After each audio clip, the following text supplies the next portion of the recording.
इशिता ने पीटा रमन को झाड़ू से, यहाँ पर ये देखकर घर वाले हुए हैरान। जी हाँ दोस्तों, अब कमेंट ट्रैक में हमें ये देखने के लिए मिलेगा कि अब इशिता ने रमन को आखिर झाड़ू से क्यों मारा। तो चलिए आगे जानते हैं अगले अपडेट। यहाँ पर रमन वकील को घर पर बुलाता है और वकील से कहता है कि मेरी जो सारी प्रॉपर्टी है वो घर वालों के नाम करनी है। वकील कहता है कि ऐसा भी क्या हो गया है कि तुम सारी प्रॉपर्टी घर वालों के नाम कर रहे हो, और आखिर क्यों। तभी रमन कहता है कि जैसा मैं कह रहा हूँ वैसे करो, ज़्यादा बड़बड़ मत करो।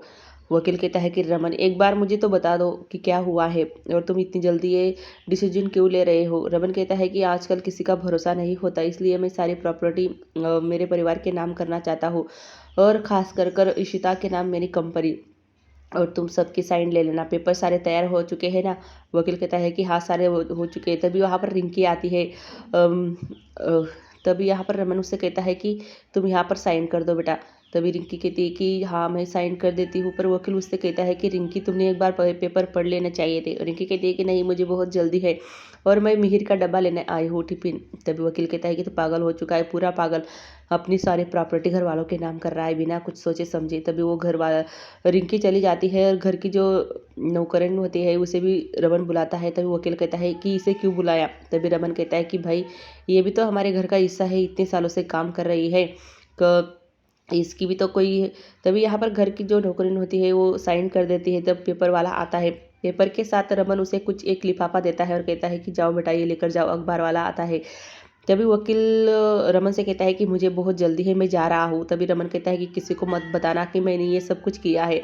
यहाँ पर वकील कहता है कि हाँ हाँ रमन मुझे जल्दी हो रही, तुम जाओ। तभी वकील जो आता होता है लॉयर, तो वो बाहर जाता है और अखबार वाला से पूछता है कि रमन ने तुझे क्या दिया।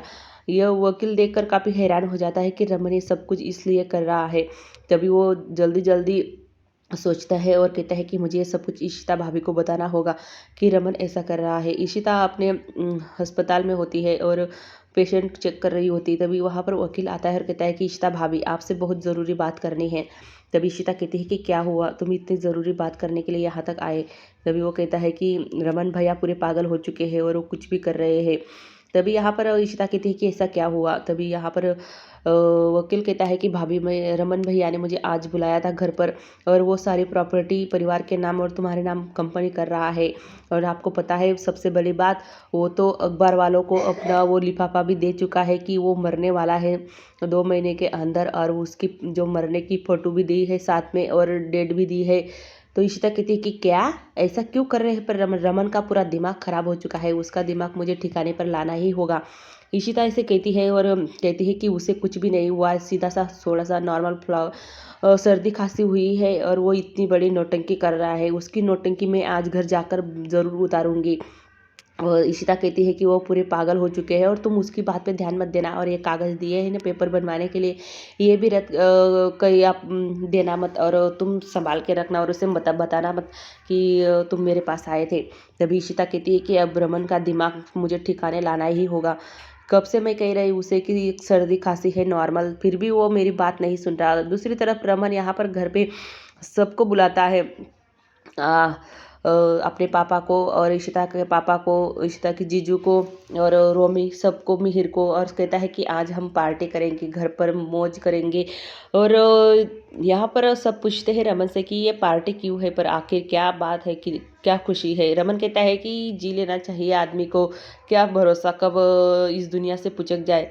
तभी घर वाले कहते हैं कि ऐसे कैसे कह रहे हो तुम। तभी यहाँ पर इशिता आ जाती है, रमन से पूछती है रमन ये सब कुछ क्या चल रहा है।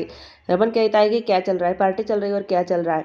इशिता कहती है कि तुम्हारा दिमाग पूरी तरह से ख़राब हो चुका है और तुम किसी की बात सुनना नहीं चाहते, सिर्फ अपनी ही चलाते हो, जब देखो तब अपनी ही बातें कहते रहते हो।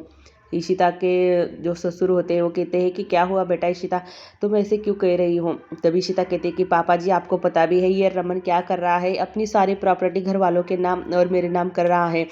तभी यहाँ पर रमन कहता है कि तुम्हें किसने बताया। तभी इशिता कहती है कि मुझे वो तो तुम्हारा दोस्त है ना वकील, उसने बताया अस्पताल में आकर, और तुम ये सब कुछ क्यों कर रहे हो। इशिता कहती है घर वालों की कि पापा जी आपको पता है ये रमन को ऐसा लगता है कि वो मरने वाला है, सीधा साधा एक खांसी जुकाम बुखार हुआ है, और फिर वो ये इतनी नौटंकी कर रहा है, किसकी बात सुनकर आया है किसकी नहीं। तभी रमन कहता है कि मुझे खुद डॉक्टर ने बताया है, मैंने डॉक्टर के मुंह से सुना है। तभी इशिता कहती है कि तुम्हें डॉक्टर ने मुझसे कहा था कि तुम्हें कुछ भी नहीं हुआ है, फिर तुम इतनी नौटंकी क्यों कर रहे हो। इशिता डॉक्टर के फ़ोन लगाती है और स्पीकर पर फ़ोन रखती है और डॉक्टर से पूछती है कि डॉक्टर साहब, रमन को आखिर क्या हुआ है, कौन सी बीमारी हुई है। डॉक्टर कहता है कि कुछ नहीं, खांसी बुखार है, सादा नॉर्मल है और वो ठीक भी हो जाएगा, मैंने तो उसे बताया भी था। फिर क्या हुआ। तभी इशिता कहती है कि तुम्हें हम मुझ पे भरोसा नहीं था ना रमन, मैंने कितनी बार तुम्हें कहा है कि तुम्हें सर्दी खांसी और नॉर्मल है।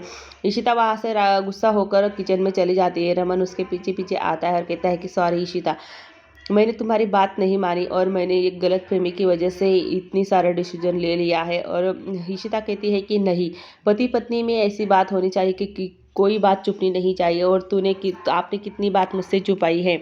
तभी यहाँ पर इशिता कहती है कि अब तुम्हारा दिमाग मुझे खाली करना पड़ेगा, और तुम्हें ऐसा दिमाग खाली करूँगी ना तो तुम्हें ज़िंदगी भर याद रहेगा मेरी मार कैसी थी। यहाँ पर सब शराब पी रहे होते हैं और इशिता का गुस्सा देखकर वो सारे कहते हैं कि अब इशिता का रमन को कोई बचा नहीं सकता। इशिता झाड़ू लेती है किचन से और रमन को कहती है कि आज तो मैं तुझे झाड़ू से बहुत पीटूंगी और घर से बाहर भी निकाल दूंगी और तुम्हें घर में नहीं आने दूंगी। इशिता का मार खाते खाते यहाँ पर रमन कहता है कि पापा, सबको कहता है कि मुझे बचा लो, ये आज पागल औरत मुझे मार ही डालेंगी। इशिता उसे घर से बाहर निकाल देती है झाड़ू से पीट पीट कर, और रमन काफ़ी भागता है, इधर उधर छुपने की कोशिश करता है, पर इशिता मारने के लिए तैयार ही नहीं, क्योंकि इशिता काफ़ी गुस्सा हो जाती है रमन पर।